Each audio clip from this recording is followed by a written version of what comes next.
ni radio BBC Gahuza Miryango ivugira i Londres kuri metero 19, 25, 31 na 41, ivugira ku mirongo ya FM mu karere k'ibiyaga binini, kuri internet kuri bbcgahuza.com.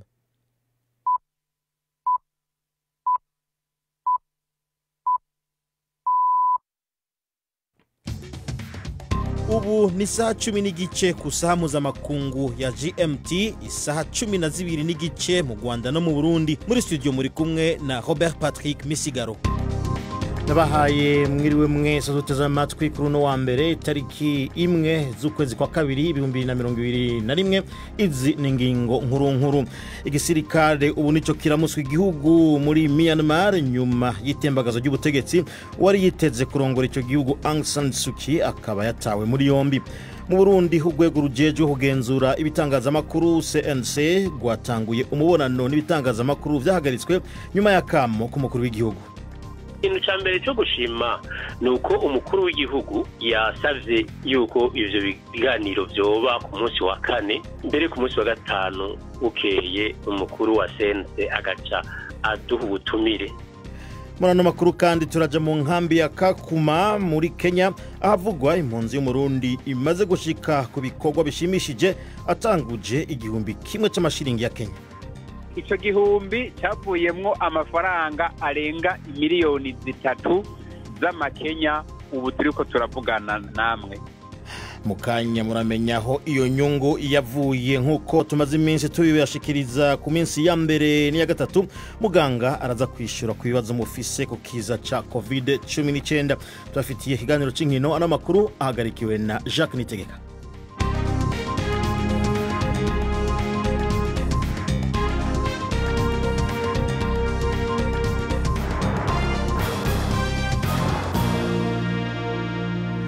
Ivyo vyose rero ni mukanya nyuma y'incamake y'amakuru ya BBC mushikirizwa na Florentine Kwizera akabashikiriza ariwe muhira mu ntumbero yo kwirinda ikiza ca COVID-19. Urakoze Robert Patrick Misigaro. Tuyahere muri Myanmar canke Birmania aho igisirikare c'ico gihugu cakajije intera mu kwigarurira igihugu inyuma yo kugifata biciye mu gikenye. Ingabo zagomorewe mu mabarabara y'umugwa mukuru Naypyidaw n'umuji wa Yangon munini kurusha yindi. Hashizweho n'amasaha y'umukwabu. Televiziyo y'igisirikare nayo ikaba yatangaje amazina y'abashikiranganje bamwe mu bagiye gusubirira leta yakombowe. Abategetsi ba Myanmar bavuye mu matora y'abanyagihugu barimo Aung San Suu Kyi batawe muri yompi. Mu itangazo bikekwa yuko yanditse imbere yo gufatwa, Aung San Suu Kyi yari yahamagariye abanyagihugu kutemera iryo tembagoza ry'ubutegetsi. Abenshi muri Myanmar bagaragaje agashavu bafise kubera iryo fatwa ry'ubutegetsi ryakozwe n'igisirikare. Amareta y'ibihugu byo hirya no hino ku isi nayo yateye ivyatsi iryo tembagazo ry'ubutegetsi muri Myanmar.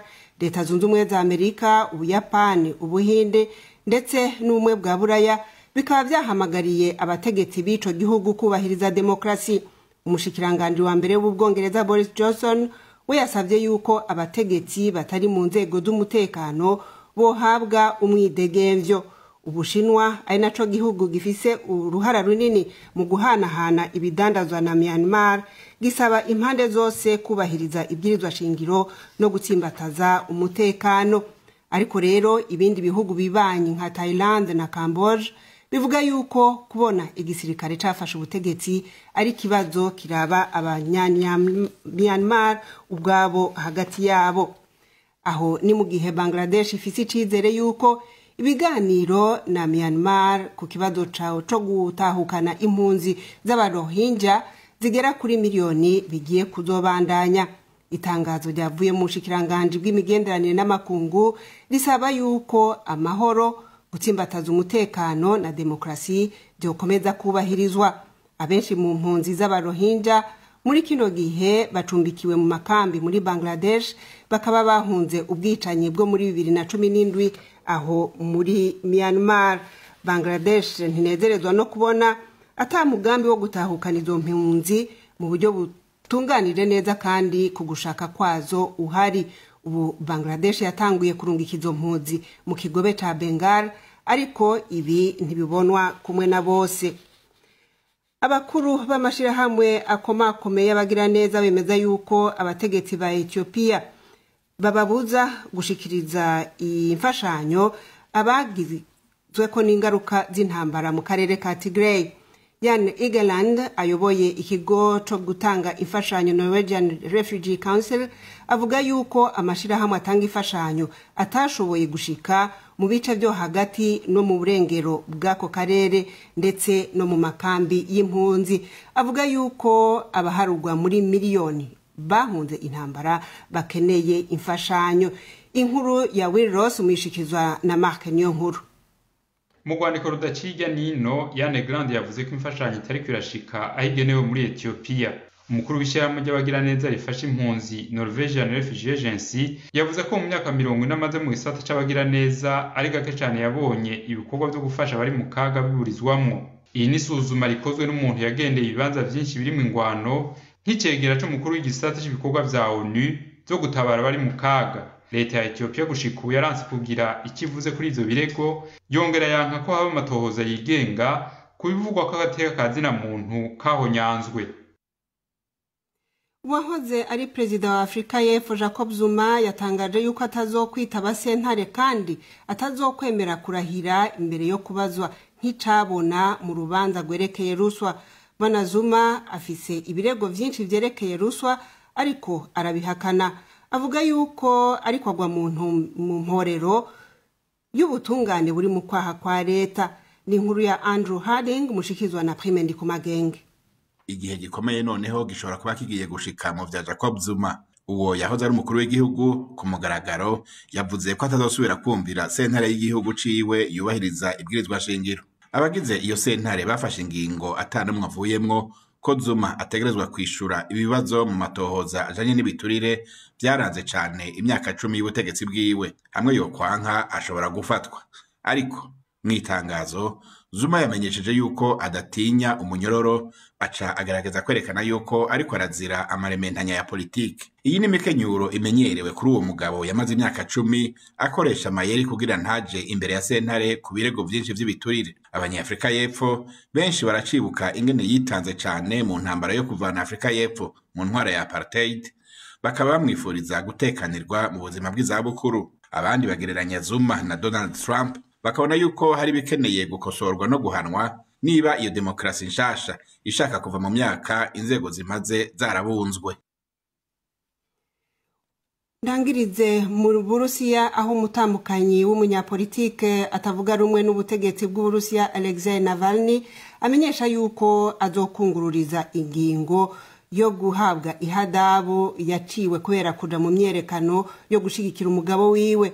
Uburanira Yulia Navalnaya yavuze yuko sentare itatangaje impamvu uwaburanira yaciwe ihadabu y'amadolari $260. Yari mu bari mu myerekano hafi yaho umugabo wiwe apfungiye mu mujyi wa Moscow. Abagera ku 5,000 bakaba bari yitabiriye iyo myerekano yo ku munsi w'Imana. Biteganijwe yuko Navalny yitaba sentare ejo ku munsi wa kabiri. Abanywanyi biwe bakaba batumye ko iyindi myerekano. Umuvugizi wo mu biro by'umukuru w'igihugu w'Uburusiya Dmitry Peskov yimye agaciro abakora iyo myerekano, avuga yuko ari abagumutsi n'abasotoranye. Robert arakoze. Florentine Kwizera.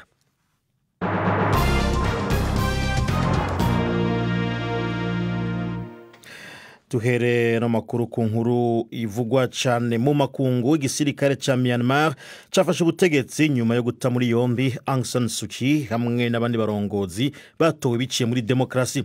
Abasirikare bariko barakizura mu mabarabara mu miji mikuru kandi uburyo bwo gutumanako bwagabanijwe cyane.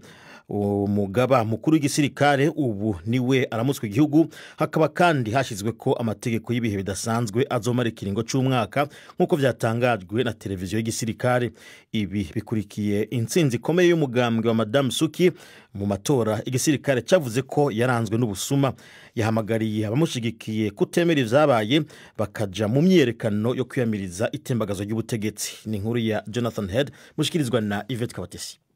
ingabo za Myanmar zemeje ko zahiritse ubutegetsi akaba ari ubwa mbere zibikoze ubutegetsi bwa gisivile kuva mu 1962 ndetse no mu bigaragara nko kwica itegeko nshinga igisirikare cyari kiyemeje kutavogera bitari kera. Ejo bundi kwa gatandatu ushize icyataye guhangana hagati y'igisirikare na guverinoma kirazwi neza cyane. Ishyaka USDP rishigikiwe n'ingabo ryaratsinzwe mu matora yabaye mu kwezi kwa 11 umwaka ushize, mu gihe ishyaka NLD ryegukanye amajwi menshi anarusha ayo mu 2015. Igihe irihirwa ry'ubutegetsi ribaye nacyo cyabonerwa ubusobanuro byoroshye. Muri iki cyumweru inteko ishinga amategeko yagombaga guterana bwa mbere kuva amatora yaba, bikaba byari gutuma ibyabaye mu matora bigira ireme kuko yari kwemeza guverinoma nshya, ariko ibi ntibikibaye. Cyakora uyu mugambi muremure wa gisirikare ntiworoshe kuwusobanukirwa.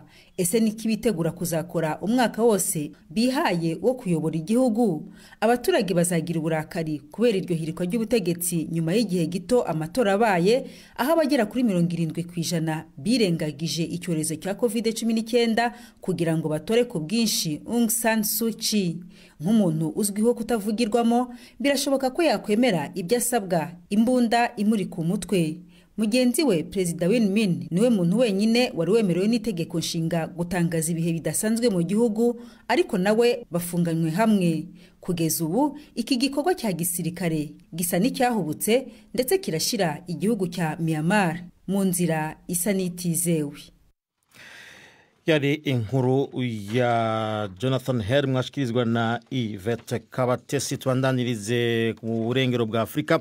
Umugwi w'abana banyurujwe bakuwe mu kigo cy'imfuvyi mu micungararo y'umugwa mukuru wa Nigeria Abuja barekuwe. Hari kandi n'abandi bantu bakuze bari banyurujwe muri icyo gitero nyene cyabaye mu ndwi iheze, nabo bakaba barekuwe bari kumwe n'izo mfuvyi. Umwe mu bantu bakiriye abo barekuwe yabwiye BBC ko ngo barekuwe ari uko abanje gutangwa amafaranga, ngo kandi abitwaje ibigwanisho baciye bagira imbohe umugore yagiye abashiriye amafaranga. Ni inkuru ya Ishak Khalid mushikirizwa na Victoria Onkunda. Abashimuswe barimo abana b'imfubyi 7 bafite imyaka iri hagati y'10 na 13 hamwe n'abantu bakuru benshi. Bose bakaba barashimutiwe ahatuye abantu bo mu bwoko bw'abana Harati mu karere ka Abaji. Abababonye bavuga ko wabonaga bananiwe igihe barekurwaga ejo. Ubu barimo kwitabwaho mu kigo gishinzwe ubuzima. Ubungirije umuvugizi w'igipolisi Superintendent Mariam Yusufu yemereye BBC ko koko barekuwe ariko ntiyagira ibindi bisobanuro atanga. Nigeria ihanganye n'ikibazo cy'abagizi ba nabi bashimuta abantu bagamije kwaka amafaranga y'ingwate kugira ngo babarekure. Hari amakuru avuga ko mu cyumweru kimwe gishize abantu bagera ku 100 bashimutiwe mu bitero binyuranye muri leta za Kaduna, Niger, Katsina na Taraba. Bamwe muri bo bava mu karere ka Birnin Gwari muri leta ya Kaduna, nabo barekuwe mu mpera z'icyumweru gishize ngo hamaze gutangwa amafaranga y'ingwate. Yari inkuru ya Ishak Khalid ni BBC Goza Miryango. Munadukurikirana kuri Facebook Live, muratwumva kandi muciye ku rubuga rwacu bbcgahuza.com. abari mu bumanuko bwa Uganda mu Kisoro muratwumva kuri Kisoro FM.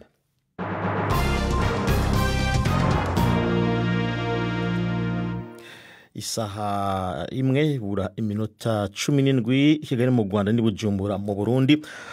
Aho nyene mu Burundi urwego rujejwe kugenzura itangazamakuru CNC uno munsi gwagiranye umubonano n'abaserukiye ibitangazamakuru vyahagaritswe muri ico gihugu kubera imvo zitandukanye, bimwe bikaba mbere bimaze imyaka 5 bidakora.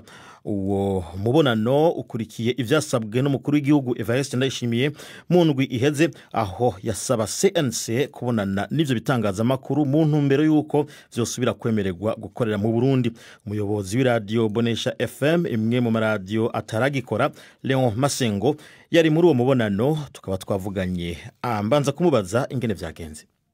Mu by'ukuri yatubwiye yuko yari kugira ngo tumenyane, tubonane, tuvuge mu maso mu yandi tubonana, ariko acavuga ati mu by'ukuri kugira ngo ibintu bigende neza tuzoza turabonana n'umwe muri mwebwe, kubera ko iyi methodology yafashe yavuze ko ari kubera amadosiye samwe, mwe wese afite dosiye yiwe ati tuzoca rero tuza turavugana umwe nzohamagara umwe tuze turaganira. Uravye rero ko umwuka rumeze ubona hari icizere? Ni kuri je mbona ni ibintu vyo gushima. Ikintu ca mbere cyo gushima nuko umukuru w'igihugu yasavye yuko ivyo biganiro vyoba ku munsi wa kane, mbere ku munsi wa gatanu ukeye umukuru wa sense agaca aduha ubutumire bwo kuja muri inama yo kuri uyu wa mbere twagize uno munsi. Rero uno munsi ko yaciye abigira nukuri twari twaganiriye duhuza, kubera yatubwiye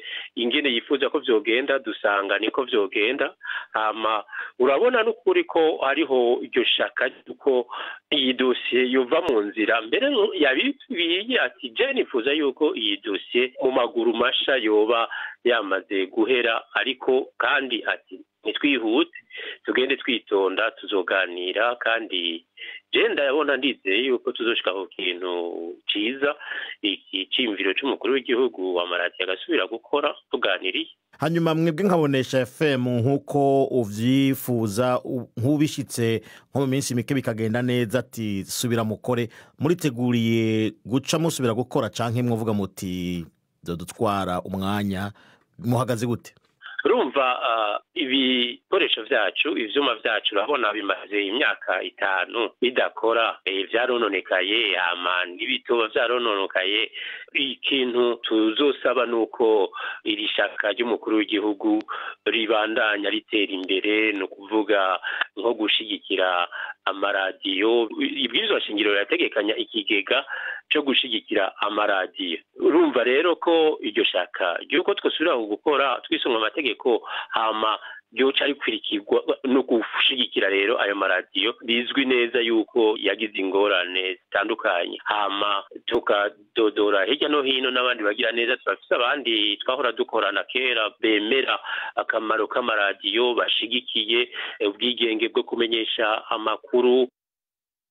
Umuyobozi wa Radio Bonesha FM Leo Masengo. Reka ubu naho tuje muri Kenya mu nkambi impunzi ya Kakuma iri mu buraruko bw'ico gihugu, ahavugwa impunzi y'umurundi yashitse ku bikorwa bidasanzwe atanguriye hasi cyane.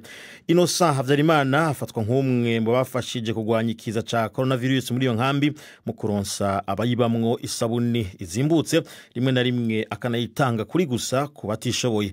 Iyo sabuni niwe nyene ayihengurira, akaba amaze gutera imbere ku buryo afise n'abakozi bamukorera. Yavuganye na mugenzi wanje Florentine Kwizera atangura mubaza aho yakuye uburyo bwo gutanguza ico gikorwa. Amafaranga ya mbere nakoresheje byari 25,000 by'amarundi. Nasabye umugenzi twahorana ku ntebe y'ishure muri kaminuza mu wa kabiri, yandungikiye yanshikiriye mu gihugu ca Kenya yari 1,000 c'amakenya. Nuko uratanguye kuri ico 1,000 c'amakenya ukora gute? Natanguye nkora ubwoko bubiri bw'isabuni, aho nakoze iritiro 40 kuko zari sabuni z'amazi. Dusabuni zaranyungukiye gose, hanyuma ndakora mu basen kuvuga nakoresha iminwe mu yandi majambo. Ubu none uravye aho wahereye ico 1,000 cavuye mwiki mu majambo make? Okay, ico 1,000 cavuyemwo amafaranga arenga 3,000,000 z'amakenya. Ubu turiko turavugana namwe. Izo 3,000,000 n'urugezo nagereranije nayo haniho turavye ibikoresho mfise birarengeye ayo mafaranga, kuko amamashini mfise ararengeye 3,000,000. Amasabune wahereye kuri 2, ariko turavye amashusho agaragaza ivyo ukora, tubona amasabune y'ubwoko bwinshi n'amabara menshi kandi afunze ari mu tugopo tuteye neza. Ivyo byose nivyo wikorera? Ego, ubu nkora ubwoko 14. Ubigurisha ngaho mu ikambi nyene ku abakiriya bawe bakura mu mpunzi za Kakuma canke urudandazo rumaze gusakara n'ahandi? Urudandazo rwanje natanguriye mu nkambi, ariko ubu ndacururiza n'inyuma y'inkambi ya Kenya, ndetse ubu ngeze ku birometero hafi 90 uvuye mu nkambi ya Kenya. Ukuvuga hari igisagara citwa Lokichogio, aho ni ku mupaka wa Sudani na Kenya. Hama ndano gushika Lodwa n'ikindi gisagara kiri kure cyane y'inkambi ya Kenya. Wavuze yuko kimwe mu byagutumye gutangura kwiyumvira urudandazwa kwari kugira ngo uronke ico ukora, uhindure n'ivyiyumviro ureke kugira umwitwarariko munini. ariko hategerezwa kuba hariho impamvu wahisemwo isabune utahisemwo ikindi. Zozo nizi ikintu nyamukuru cyatumye niyumvira gukora umugambi w'isabuni nuko aha mu nkambi ataruganda rwakora amasabuni, kandi amasabuni dukoresha twayakoresha buri munsi. Ubona vyahinduye iki aho ubaye mu bandi bagenzi bawe mu mpunzi? Reka mvuge mu mvo zibiri. Ubwa mbere ku mpunzi bagenzanje barahungukiye cyane, kuko hari abantu bafise akazi ubu kubera jewe, hari abantu bakora ibyashara baza kunsaba impanuro ukuntu no bafasha ivyiyumviro, abo bose n'abantu ndiko ndafasha. Hanyuma hari abantu ndiko ndigisha gukora izisabuni kugira nabo ndabe ko botera imbere nkuko nanje nateye imbere, kandi ivyo ndiko ndabikora ku mpunzi, ndiko ndabikora no kubene igihugu bo ngaha muri Kenya. Umanze guhakaza bangahe? Ubu unye abakozi nkoresha ni 42, muri abo 42 ni 24 b'impunzi na 18 b'abakenya. Gwiyemeza mirimo Innocent Habyarimana akorera mu nkambi ya Kakuma muri Kenya yavugana na Florentine Kwizera. Nkuko rero musanze mumenyereye ku minsi ya mbere no ku minsi ya gatatu tubashikiriza ibisubizo canke inyishu ku bibazo muba mufise ku kiza ca COVID-19 rukaba rukurikirane twabatanguriye. Uno munsi duhera ku kibazo cabajijwe n'uwitwa Mark Ntibanezegwe. Yabajije agira ati mbe iki kiza ca COVID-19 kizohera neza na neza ryari? Umva inyishu za muganga Leonard Nduwayo akorera mu Faransa. Ntabwo tuzi igihe COVID-19 izamara, n'inkingo ntituzi niba tuzakingira abantu rimwe gusa cyangwa niba tuzajya tubakingira buri mwaka. Nk'urugero natanga ni icyorezo cya grippe espagnole kisha abantu benshi ku isi hagati ya miliyoni 30 na 50, cyamaze imyaka 2 hagati y'umwaka w'igihumbi 1918 n'umwaka w'igihumbi 1920, cyatewe na virusi ya grippe A yitwa H1N1. Inkingo rero zimara gukwira ku isi, abakingiwe n'abafashwe na COVID-19 bakaba benshi hejuru ya 60% ku batuye ku isi, wenda virusi zahagarara. Ibyo ariko nta buhamya. Ni ukuvuga ko nk'uko hari izindi virusi nk'iya sida, COVID-19 ishobora kuzobaho iyo myaka yose, ishobora kumaraho rwose imyaka myinshi. Noneho nicyo twebwe tubona ko abantu bakwiye mbese kwitegura kuzabana nayo bakayirinda. Urabona nka sida yabonetse mu mwaka w'igihumbi 1983, ariko n'ubu iracyariho. Donatien Nivyimana warabaza ati ruka muganga mwaratubwiye ko hari imiti mukoresha mu kuvura ababa bari mu bitaro baremvye, ati mbe iyo miti bakoresha mu kuvura abo bari kwa muganga nta ngaruka igira ku magara yabo mu nyuma? Ni imiti isanzwe, corticoide dusanzwe tuyikoresha, iyo byantikorage dusanzwe tubikoresha, na antibiotique dusanzwe zikoresha, iyo nta ngaruka. Aho ni ku miti. Hanyuma ku nkingo hoho kwamaze kuzitegwa hari inkurikizi umuntu yo kwitega? Kugeza ubu nta ngaruka mbi twabonye mu bamaze gukingirwa ku isi. Abantu bamaze gukingirwa barenga miliyoni 50. Igihugu kiri imbere mu byakingiye abantu benshi ni igihugu cya Israeli. Nta ngaruka rwose nyinshi tuzi, ariko hari ibyo tutazi byerekeranye wenda n'ingaruka zishobora kuzagaragara wenda nyuma y'igihe kirekire, ariko ibyo biboneka mu nkingo zose zisanzwe. Donatien arongera akabaza ati none nta bundi buryo umuntu ashobora kwikingira COVID-19 ataruga urukingo? Nta kundi. Hari iyindi miti tuvuza abarwaye COVID-19, nk'imiti ibuza ibibumbe by'amaraso, cyangwa se corticoide zivura wa muhindo wo mu bihaha, cyangwa se antibiotique. Iyo miti yonyine turayikoresha, ariko ntabwo wica virusi, ni ukugira ngo duhe ingufu umubiri ubashe kuyirwanya. Cyakora hari iyo numvise ikoreshwa mu bihugu bimwe na bimwe byo muri Afurika, niyo bita ngo Avigan, undi bayita Favipiravir, yakorezwe muri abatwari yo mu Buyapani. Ariko rero nayo ntago tuzi burema ikiba n'umuti wajya kuvura ubundi uvura grippe, ariko rero dukeka yuko utaba uvura virusi ya coronavirus, wenda uzahera nyine nta noza nka chloroquine cyangwa remdesivir. Rero nta zindi nkingo zindi uretse izi nkingo ziri kuvugwa iriya ya Pfizer BioNTech, ya Moderna, niya AstraZeneca, Oxford, hanyuma n'izindi nka ziriya zo mu Burusiya cyangwa n'izindi zo mu Bushinwa.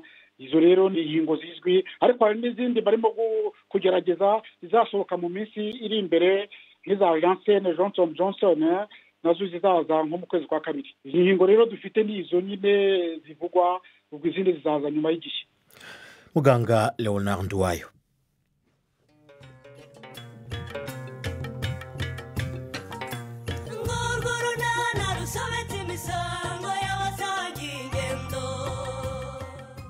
Mu kiganiro unana cyo kuri wa kabiri twabateguriye hore ko bugingo mbona wamwambitse imyenda mishya urashaka kumujyana he?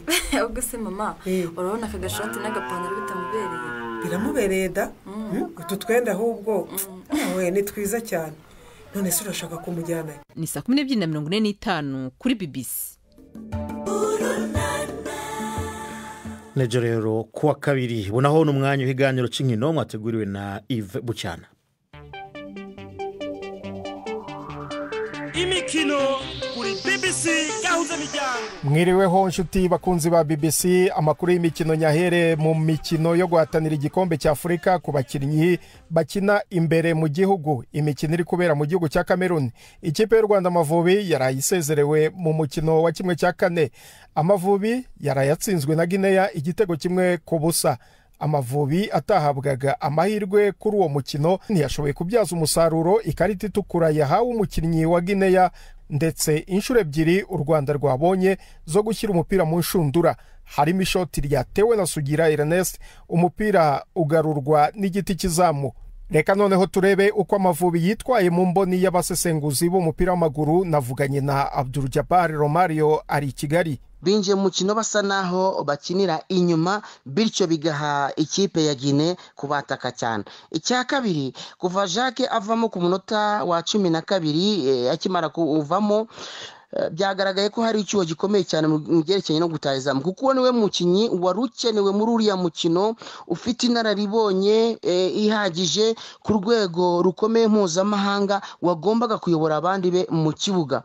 Ikindi cya gatatu, Amavubi ntabwo yabyaje umusaruro ikarita itukura ikipe ya Guinea yabonye, yanayibonye kare cyane. Bagombaga kongeramo undi mwataka, ikipe igakina ari abataka babiri imbere, bagasubira kuri systeme ya 4-4-2 bakarusha umubare ikipe ya Guinea. Ariko nanone kuvamo kwa Kalisa Rashid ni indi remplacement yabayeho cyangwa se gusimbuza byabayeho kare cyane, byica imibare y'umutoza. Mbere gato ikipe ya Maroc yakinnye na Zambia. Maroc isezerera Chipolopolo yitsinze ibitego 3-1, bivuze ko Maroc izahura na Cameroon kuri uyu wa gatatu mu mukino wa 1/2 uzabanzirizwa n'umukino hagati y'ikipe ya Mali n'iya Guinea. Nkiri mu mupira w'amaguru mu gihugu cy'Ubwongereza, ikipe ya Tottenham yarayitsinzwe na Brighton 1-0, irushaho kugenda isohoka mu itsinda ry'amakipe ahabwa amahirwe yo kwegukana igikombe. Mbere yaho gato Liverpool yanyagiye West Ham ibitego 3-1, nayo igaruka mu makipe 3 ya mbere. Ni mu gihe Leicester City yari imaze kunyagirwa na Leeds United ibitego 3-1, imanuka ijya ku mwanya wa 4. Kuwa gatandatu umukino wari utegerejwe na benshi hagati ya Arsenal na Manchester United warangiye amakipe yombi anganya 0-0. Mu gihugu cya Espagne, rutahizamu wa FC Barcelona Lionel Messi yaraye atsinze igitego cye cya 650 muri iyi kipe. Icyo gitego cyahesheje intsinzi Barcelona itsinda Athletic Bilbao ibitego 2-1, bityo ifata Real Madrid ku mwanya wa kabiri. Gusa amakipe yombi akarushanwa ku mubare w'ibitego. Ikipe ya Atletico Madrid ikomeje kuzanikira dore ko izirusha amanota 10 kandi ikaba ifite n'umukino w'ikirarane.